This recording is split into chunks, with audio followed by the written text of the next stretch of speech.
This is Boxingtalk8576. I'm doing a collaboration with my guy, J Dill. Say what's up, J Dill. What it do? What it do? Right now, we're going to be discussing Thurman and Porter, and then we're going to touch on the American versus Canelo situation. So, what's your thoughts on American versus Keith Thurman? You mean Shawn Porter versus Keith Thurman? I mean Shawn Porter versus Keith Thurman. I think their paths were meant to intertwine. With that said, this fight should be very intense, very high paced, very physical, and us boxing fans are up for a treat. Some people may think this will be an ugly fight because of Shawn Porter's style and how Keith Thurman fights on the inside at times. But I feel that both guys will pretty much take they'll rise above the occasion and fight at an elite level against one another because neither one of these guys want to lose. And Porter, he can't afford to lose and go back down to the ranks and have to fight himself back up to this level. I mean, he took an L against Kell, Brook, but if he can get the Thurman win, then he's back in title contention in my eyes, as far as being one of the top welterweights in the division. Now, he will win a title against Thurman if he beats Thurman, but I'm talking about like demanding that Kell Brook rematch, and that would help his case for a potential Mayweather fight if Mayweather ever does decide to get out of retirement. That's my 2 cents to boxing talk.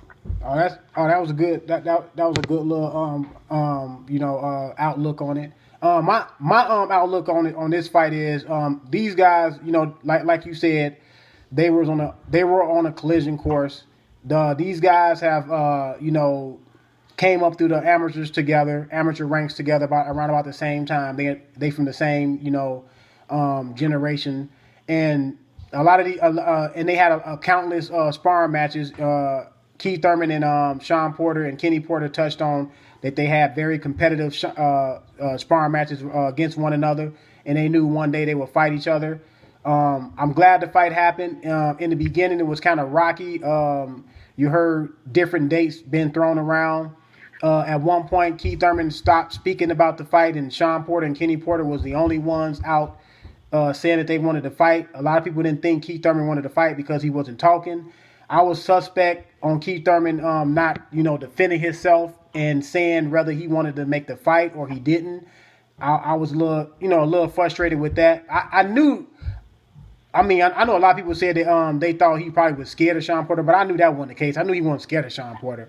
I didn't know what was going on, so I really didn't make an exception of it, or really kind of like break it down psychologically. But I wanted Keith Thurman to come out and speak on the fight, whether he wanted to fight now or later or what was going on with it. But now the fight is happening. It's before the fight, a lot of people, when the fight was first started talking about it, a lot of people were saying Keith Thurman was going to win because I was seeing people channels, and they were saying they got Keith Thurman winning. Then when Keith Thurman wasn't responding and different dates was thrown out there, people started changing their minds, and then people started saying a lot of people started jumping off and saying they think Shawn Porter is going to win because they thought Keith Thurman was a little weary or maybe a little scared of the fight or afraid of making the fight. And now it's become a 50-50 fight in a lot of people's minds, but not to me. I always thought when these guys fought that Keith Thurman was going to win the fight. Now, is it going to be an easy fight? It's not going to be an easy fight because of the simple fact that Shawn Porter comes in shape, mentally, physically, and he's a strong fighter.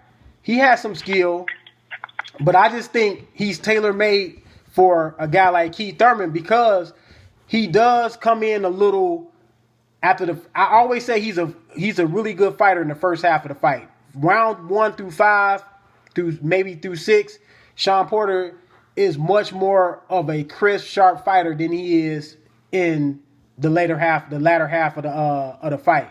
You know, both of the Diaz's fights, I thought he kind of, you know, got a little bit too wild in the second half of the fight. First, especially that first fight.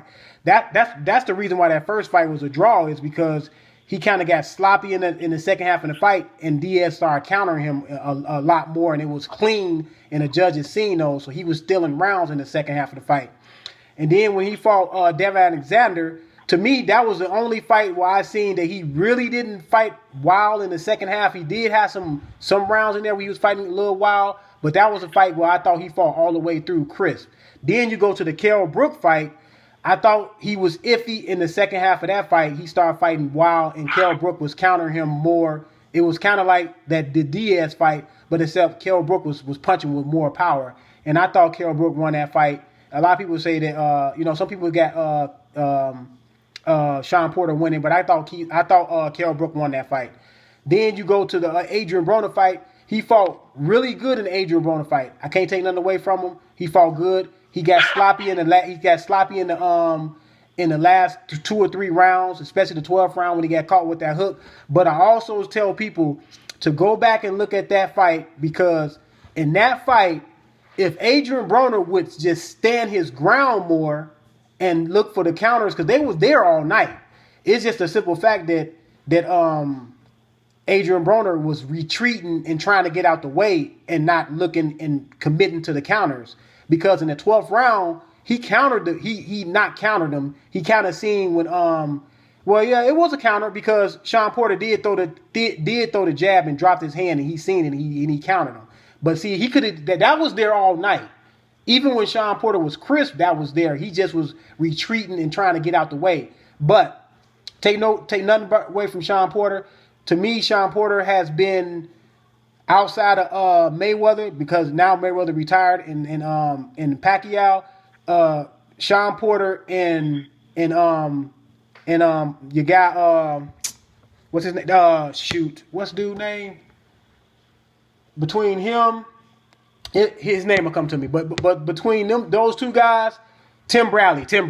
Between those guys have been, to me, have the best and the most momentum at the welterweight division, and especially Shawn Porter, because Shawn Porter has been busy and he's been fighting, and he's been fighting, you know, some top people in the welterweight division. Now Keith Thurman is still doing his thing. I like the Bandu fight. I like the Diego Chavez fight. That fight looking better and better. That Diego Chavez is giving other guys, Tim Bradley and Brandon Rios. He had a good showing against Brandon Rios. He giving those guys some good fights. I like the Guerrero fight. And I like the Luis Collazo fight. Now, a lot of people giving Keith Thurman hell over the body shot. Now, this is boxing, so you're going to get hit. It's how you respond once you get hit. It's how you take the punch. Not really how you get hit by the punch, but how you respond. I thought Keith Thurman responded very well with the body shot. What he did, what you should do, he moved around the ring until he got his wind back, because I don't know if people boxed before, but when you get hit with that body shot, that's a punch. That punch puts grown men down to their knees and start praying for some breath. So what he did was he took it, and then he came back in the next round. You know, he put some wood on Luis Collazo. Luis Collazo didn't get up for the out his chair for the next round after that. So a lot of people giving him heck over the body shot, which Luis Collazo landed a beautiful body shot. I can't take nothing away from it. That was a beautiful body shot. But at the same time, Keith Thurman, he bit down on his mouthpiece, came back like a champion, took it, and then he ended up retiring the man on his seat, which nobody talking about that. But this fight right here is going to be, I think it's going to be a good fight for the first half of the fight. I see Keith Thurman pulling away in the second half. I see the first fight being kind of even, and Keith Thurman pulling away in the second half and possibly stopping Shawn Porter off of one of those counters. Okay, what I want to say is this fight, for Thurman to win, he got to make Shawn Porter look like Wilfredo Gomez, and Thurman's going to be like Salvador Sanchez. And if you ever saw that fight, Boxing Talk. No, I haven't even seen that fight, man, but I heard about it. Yeah. Salvador Sanchez was a great counterpuncher. Not only that, he had great movement, but his movement was like gliding. It wasn't like unnecessary movement. He stayed in range for his punching.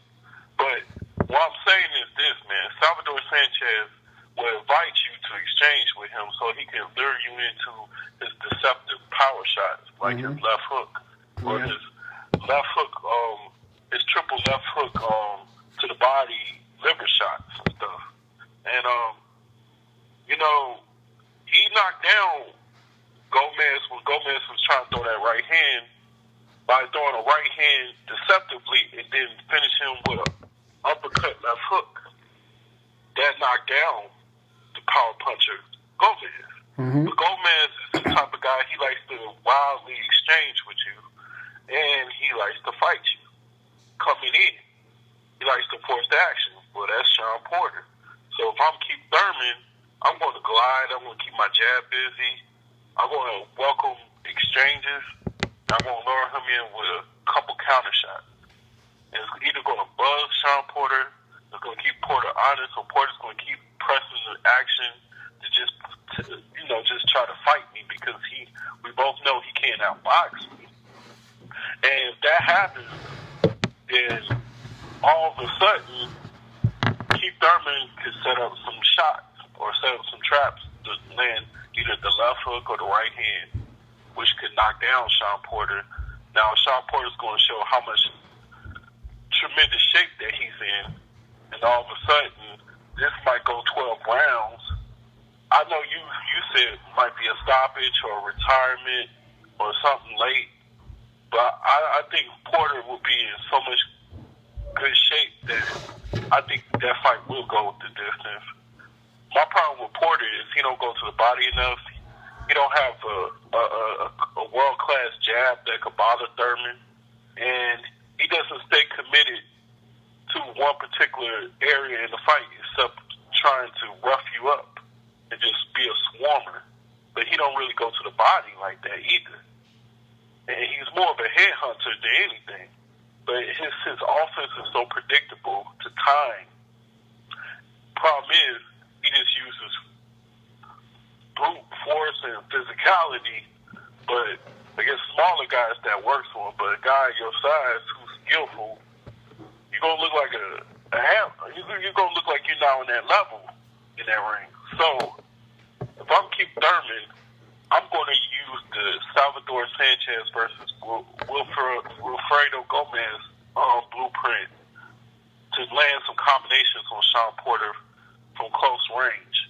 And then I'm going to set him up with some shots later on in the fight, starting with the jab, going to the body, take away some of his stamina, and then eventually go for the kill, starting with a left hook, and then throw a 2-3-piece combination to try at least end the fight or just stamp my dominance in that fight to get a unanimous decision. If I'm Keith Thurman, I'm fighting that way. But anybody that saw Sanchez versus Gomez know exactly what I'm talking about. Okay, I'm gonna go check out that fight because I seen him fight that one. What's that one African dude? What was that African dude name? Zuma Nelson. Yeah, Zuma Nelson. I seen that fight. That was man. That was a fight of fights, man. Man, dude, that was a really good fight. That was the first time Zuma Nelson stepped. Zuma Nelson was coming up around that time. Yeah. He was coming up. On a 2-week or 2-day notice. Yeah, that was a great fight. Took that fight. Yeah. That was a great fight. Too bad they couldn't rematch. Yeah, I know. Yeah. Sanchez died 2 months afterwards. Oh, in that car crash, right? Yeah. Hey, Beautiful boxer. Oh yeah, I heard about us. I was hearing about him, and I said, let me see some of his fights. And that Zuma Nelson fight was the first fight that popped up on my YouTube. So that's the fight I looked at. But I heard a lot of people say about that Gomez fight too. So I'm gonna check that fight out. Yeah, Gomez was undefeated around that time.